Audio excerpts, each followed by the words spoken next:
Acredito que para todos os investidores de fundos imobiliários e para aqueles que também não investem, já se pararam para fazer a seguinte pergunta: que fundo imobiliário é melhor? De papel ou de tijolo? No vídeo de hoje eu vou responder essa pergunta e vou comparar dois grandes fundos, um de papel e um de tijolo. Fica comigo até o final. Para quem não me conhece, meu nome é Eric, eu sou entusiasta de fundos imobiliários, sou analista CNPI e aqui nesse canal você vai encontrar assuntos relacionados aos fundos imobiliários, sobre investimentos de uma maneira geral e sobre economia. Se os assuntos aqui te interessarem, considere se inscrever no canal clicando no botãozinho aqui embaixo, vai me ajudar bastante a continuar produzindo esse tipo de conteúdo. Se você assistiu meu último vídeo, o vídeo que eu mostro a minha carteira de fundos imobiliários, vai lembrar que a minha maior posição em fundos são os fundos de papel, aproximadamente 50% da carteira. Aliás, se você ainda não assistiu esse vídeo, é esse vídeo aqui nos cards. Assim que acabar esse vídeo aqui, corre lá para assistir. Mas por que que vocês acreditam que eu invisto mais nesse tipo de fundo? Será que porque eles são melhores?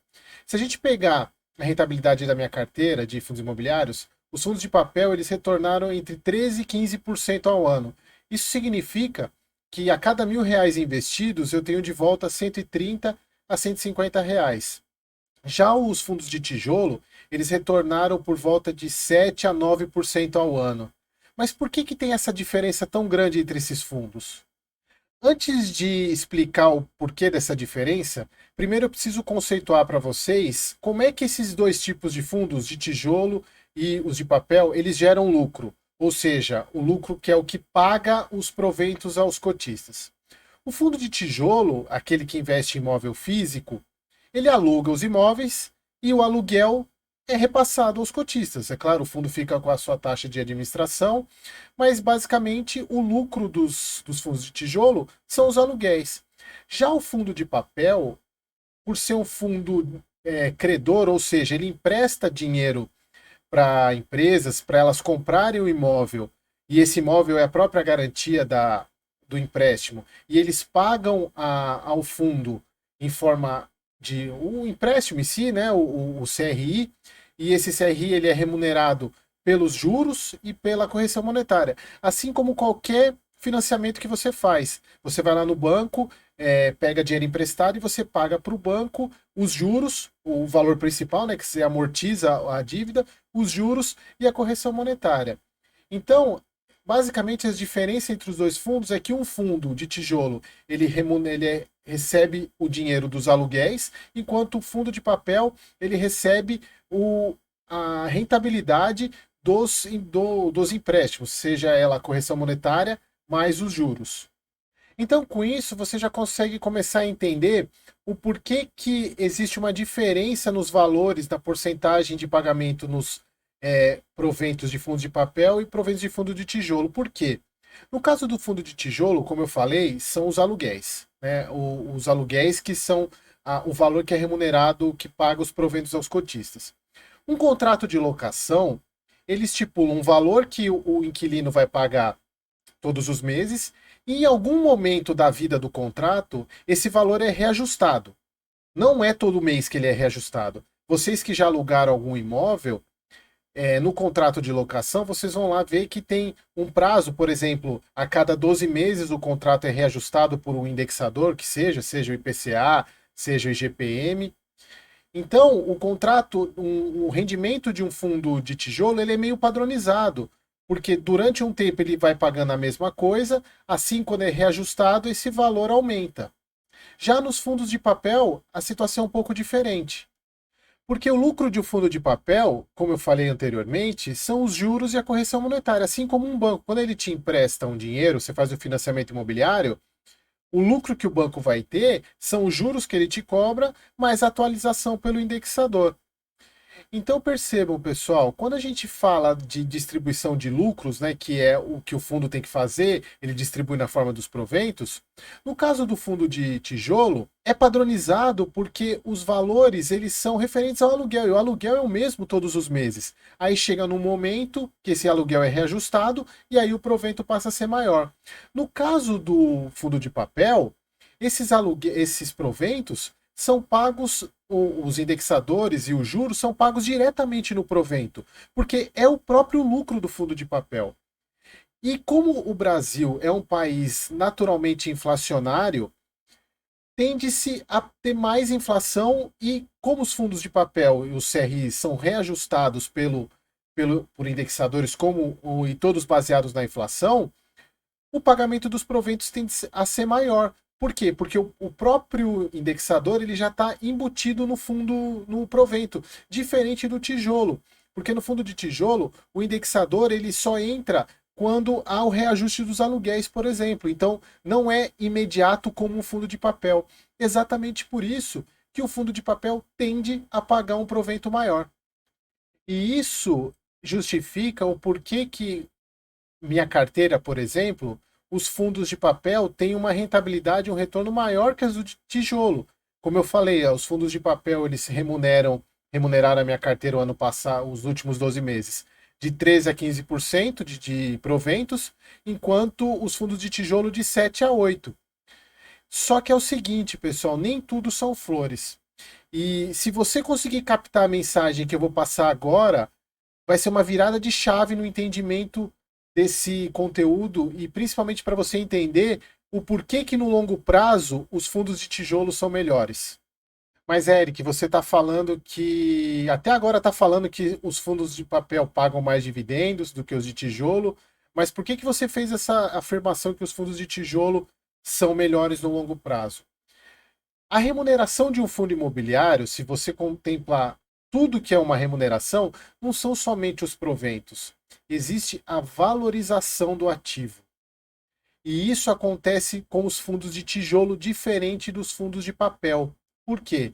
Se vocês assistirem ou assistiram o vídeo que eu fiz sobre valor patrimonial, se não assistiram, é esse vídeo aqui. O valor patrimonial, ou seja, quanto vale um fundo de papel, ele não se altera com o tempo. Por quê?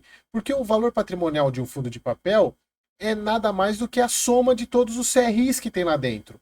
Um CRI de 1 milhão, ele vai ser sempre um CRI de 1 milhão. Ele não vai valorizar no mês que vem, ele não vai valer 1 milhão e 100. Ele vai continuar valendo 1 milhão. Já no caso de um fundo de tijolo, um prédio que custa 10 milhões, pode ser que no mês que vem ele esteja valendo 11, ou no final do ano passa a se valer 20.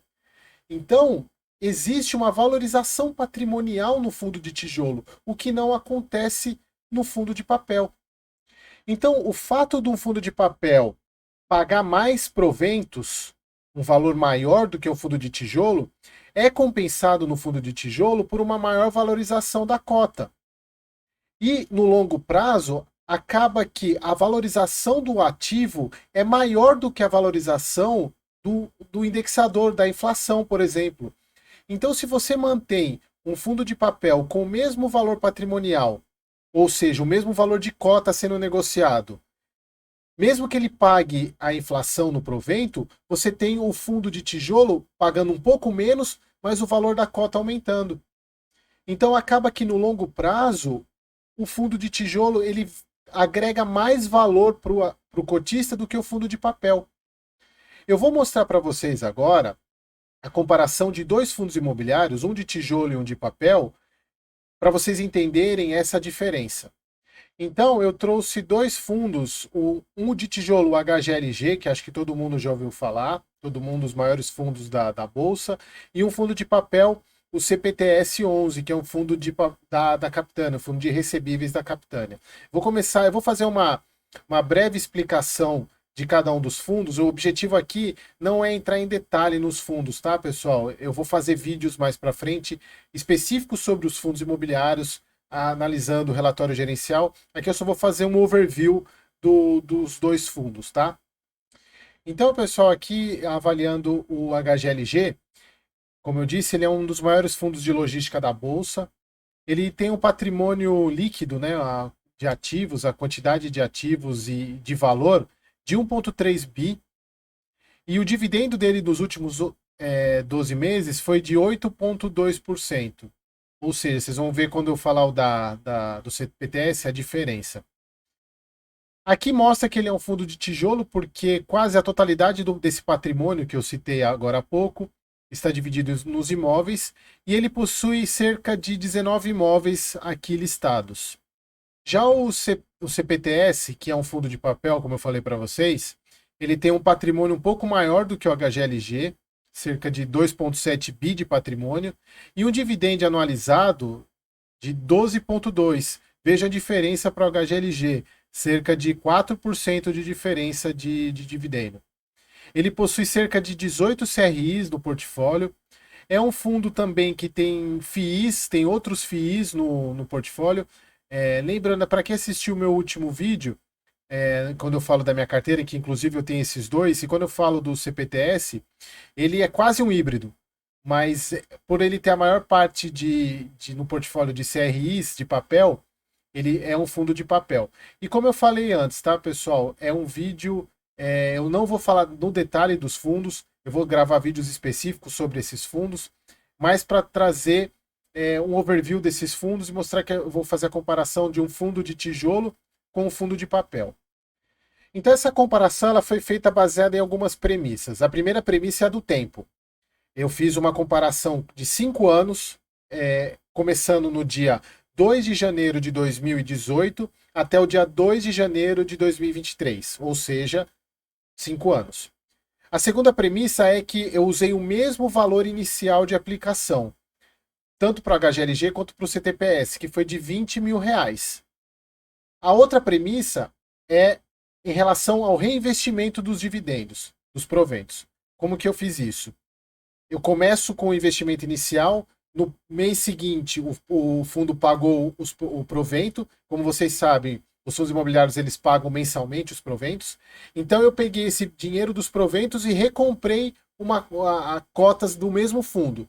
No mês seguinte foi uma quantidade maior de cotas, gerou maiores proventos, que eu comprei mais cotas, e por assim vai gerando a bola de neve. Essa foi a primeira premissa. A segunda premissa foi que o fundo iniciou com uma quantidade de cotas, mas eu não recomprei mais cotas. Eu recebi os proventos todos os meses, mas eu não recomprei as cotas. Então o fundo, esse estudo, começou com uma quantidade de cotas e terminou com a mesma quantidade de cotas. E eu peguei esse dinheiro, apliquei no CDI ou fiz qualquer coisa com ele. Mas eu tenho esse dinheiro na minha mão. E a terceira premissa é apenas a valorização das cotas. O quanto que eu tenho de investimento inicial e quanto que eu fiquei com o investimento final sem considerar proventos. Então aqui eu vou mostrar para vocês primeiro a base de dados, né? São algumas planilhas de levantamento, por isso que eu sempre peço, a única retribuição que eu peço para vocês é que curtam o vídeo e compartilhem, porque dá um trabalho muito grande fazer isso. E vocês vejam que eu não peguei dados prontos de nenhum site de comparação, eu fui lá e fiz na mão.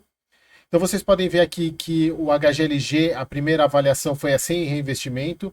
Então aquele valor de R$ 20.000 na cotação lá de 2 de 1 de 2018 possibilitou a compra de 155 cotas.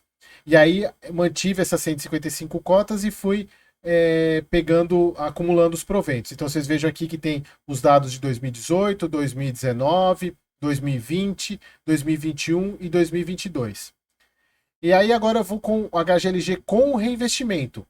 A mesma quantidade inicial, ou seja, 155 cotas lá em 2 de 1 de 2018, mas vejam que tem uma coluna a mais, que é de cotas compradas, ou seja, vai recebendo os proventos, vão comprando mais cotas, gerando a bola de neve. Então, fiz a mesma coisa para 2018, para 2019, só que aqui tem um ponto que é diferente da avaliação sem reinvestimento. Como eu não tenho reinvestimento, eu não precisava saber o valor das cotas no mês do recebimento dos proventos. Aqui, nesse caso, eu peguei o valor da cota no dia que eu recebi o provento. Por exemplo, se vocês olharem aqui em 2018, lá no dia 16 de 2 de 2018, o valor da cota era R$ 133,50. Então, aqui já me possibilitou praticamente a compra de uma cota do fundo. E assim por diante, até 2022, como vocês podem ver aqui. E eu fiz a mesma coisa para o CPTS. Só que no caso, como o valor da cota do CPTS era um pouco menor nesse dia, era 98,65, possibilitou a compra de 203 cotas. E aqui a mesma coisa, sem reinvestimento, lá 2018, veja que a quantidade de cotas 2018, 19, 20, 21 e 22, ela se mantém a mesma. Não houve recompra das cotas, apenas o acúmulo dos proventos. Já a próxima, que é com reinvestimento, também tem a questão das cotas compradas. Vocês vejam lá que eu peguei, inclusive, a cotação de cada dia de pagamento dos proventos. E, inclusive, os dias de pagamento dos proventos do CPTS são diferentes do HGLG. Então, por exemplo, lá no dia 14/8/2018, a cota estava 98,90, consegui comprar duas cotas com esses proventos. E aí foi somando e chegou na quantidade lá em 2022 de 341 cotas. Agora eu vou mostrar dados individualizados de cada fundo primeiramente. Vamos para o HGLG primeiro. Essa reta, esse gráfico azul, representa os valores com o reinvestimento dos dividendos. Saímos lá de 20 mil reais e chegou lá em 2023, lá em janeiro de 2023, com 36 mil reais. E isso representou um aumento de patrimônio de 79,48%. Agora, sem reinvestir os dividendos, ou seja, eu tenho o patrimônio somado dos proventos que eu recebi, só que com a mesma quantidade de cotas. Então, o valor foi de 34.300 e isso representou um aumento de patrimônio de 70,76. Já a valorização apenas das cotas, sem os proventos, ou seja, eu pego o valor que eu investi com o número de cotas e o mesmo valor que eu tinha, com as mesmas quantidades de cotas, o valor que eu tinha com a cotação do dia. Saiu de 20 mil reais para 25.108. Ou seja, tive uma valorização apenas das cotas de 25%. O CTPS, comecei com essa linha azul, com o reinvestimento dos dividendos, saindo de 20 mil e chegando a 28 mil. Ou seja, o meu patrimônio aumentou apenas 40% nesses 5 anos. Sem o reinvestimento dos dividendos, que é essa linha verde, saiu de 20 mil, foi para 27 mil reais. Percebo que a diferença entre reinvestir e não reinvestir é muito pequena. E isso aconteceu por quê? Exatamente por causa dessa linha vermelha. Porque só a valorização das cotas aconteceu uma desvalorização das cotas. Ou seja, você investiu 20 mil reais em 2018 e em 2023 você estava com 16 mil reais. Agora eu vou mostrar para vocês comparação entre os dois fundos. A primeira comparação é sem reinvestimento, ou seja, eu tenho a mesma quantidade de cotas no início, lá em 2018, com a mesma quantidade de cotas em 2023. Só que eu tenho os proventos aqui sendo recebidos. No caso do HGLG, então eu tive lá aquele valor de 34 mil reais, o que representou 70,76%. Já o CTPS sem reinvestimento de 35,70%. Ou seja, é a valorização, no caso do CPTS, a desvalorização das cotas, mais os proventos que eu recebi. No caso, agora, com reinvestimento, o valor do HGLG e do CTPS é um pouquinho maior, mas a variação é diferente. No caso do HGLG, foi para quase 80% de retorno do patrimônio, nos 36 mil. Já o CPTS, 28 mil, ou seja, 40% de retorno. E somente na valorização das cotas, que é o mais absurda a diferença. No caso do HGLG, foram aqueles 25%, que você teve um retorno saiu de 20 para 25 mil, e no caso do CTPS, você teve perda. Você saiu de 20 e foi para 16.700, ou seja, menos 16% de retorno na valorização das cotas. Pessoal, então o que a gente consegue tirar de informação dessas análises? A primeira é a grande diferença que a gente consegue ver nos 5 anos de estudo entre um fundo de tijolo e um fundo de papel. O fundo de tijolo ele teve um retorno para o cotista praticamente o dobro de um fundo de papel. Mesmo o fundo de papel tendo um dividend yield maior, pagando um dividendo maior. E isso é basicamente referente à valorização das cotas. Enquanto a gente teve, no caso do HGLG, somente a valorização das cotas de 25% a valorização de patrimônio, no caso do CTPS a gente teve uma perda. E isso vale para todos os fundos de papel, não é exclusivo do CPTS, não. Vocês podem pegar esse mesmo estudo, pegar a cota do dia 2 de janeiro de 2018 e a cota do dia 2 de janeiro de 2023 do IRDM, pode pegar de qualquer outro fundo que vocês conheçam de papel, vocês vão ver que vai ter desvalorização das cotas. Outra análise que é importante da gente fazer é que os fundos de papel eles sofrem muito mais com as condições adversas da macroeconomia do que os fundos de tijolo. Por quê?